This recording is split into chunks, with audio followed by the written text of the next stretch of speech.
ঈগলের করুণ সুরে ভেসে উঠছে জাতির শ্রেষ্ঠ মেধাবী সন্তানদের স্মৃতি। 1971 সালের এই দিনে বাংলাকে মেরুদণ্ড ভাঙা জাতিতে রূপান্তর করার নীল নকশা করেছিল পাকিস্তানি হানাদার আর তাদের দোসররা। ভোরের আলো ফোটার পরপরই শহীদ বুদ্ধিজীবীদের প্রতি শ্রদ্ধা জানাতে মিরপুর শহীদ বুদ্ধিজীবী স্মৃতিসৌধে পুষ্পস্তবক অর্পণ করেন রাষ্ট্রপতি মোহাম্মদ শাহাবুদ্দিন। এরপরেই প্রধান উপদেষ্টা ডক্টর মোহাম্মদ ইউনূস শহীদ বুদ্ধিজীবীদের প্রতি শ্রদ্ধা নিবেদন করেন। তারা জাতির শ্রেষ্ঠ সন্তানদের স্মৃতির প্রতি গভীর শ্রদ্ধার অংশ হিসেবে সেখানে নীরবে কিছুক্ষণ দাঁড়িয়ে থাকেন। এ সময় উপস্থিত ছিলেন অন্তর্বর্তী সরকারের উপদেষ্টারা, বৈষম্য বিরোধী ছাত্র আন্দোলনের প্রতিনিধি, সামরিক ও বেসামরিক কর্মকর্তারাও রাষ্ট্রের পক্ষ থেকে এই শ্রদ্ধায় অংশ নেন।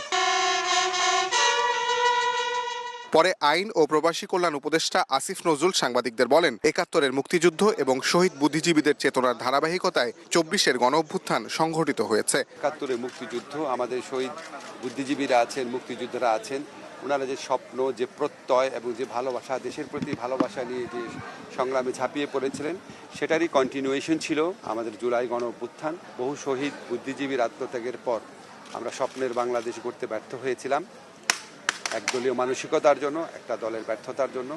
আজকে কোনোভাবেই যেন সেই ব্যর্থতার পুনরাবৃত্তি না হয়। আমাদের তরুণদের আত্মত্যাগের বিনিময়ে রাষ্ট্র গড়ার যে দ্বিতীয় সুযোগ আমরা পেয়েছি, সেই সুযোগ যেন আমরা কোনোভাবেই নস্যাৎ না করি, সেই সুযোগ যেন আমরা কোনোভাবেই নষ্ট না করি। শহীদ বুদ্ধিজীবীদের স্বপ্ন এবং আদর্শকে সম্পূর্ণভাবে ধারণ করে অন্তর্বর্তী সরকার কাজ করে যাচ্ছে বলে জানান প্রধান উপদেষ্টার প্রেস সচিব।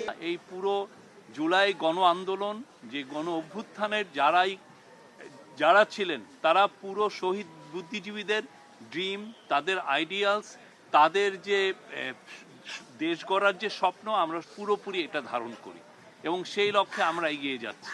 রাষ্ট্রের সর্বোচ্চ পর্যায়ে শ্রদ্ধা নিবেদনের পরপরই সবার জন্য উন্মুক্ত করে দেওয়া হয় শহীদ বুদ্ধিজীবী স্মৃতিসৌধ। ঢল নামে নানা শ্রেণী পেশার মানুষের। দরজায় ঠক ঠক শব্দ পড়ার পর বাংলার যে মেধাবী সন্তানরা সেদিন ঘর থেকে বেরিয়েছিলেন, তারা আর কখনো ঘরে ফেরেননি। তবে তাদের সাহস, মেধা আর স্বাধীনতার আকাঙ্ক্ষা এখনও পুরো জাতিকে পথ দেখিয়ে যাচ্ছে। প্রতি বছর বিষাদের চিহ্ন নিয়ে ঘুরে ফিরে আসে 14 ডিসেম্বর।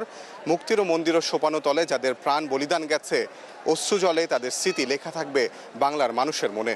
মিরপুরের শহীদ বুদ্ধিজীবী স্মৃতিসৌধ থেকে তাজওয়ার মাহমিদ, সময় সংবাদ।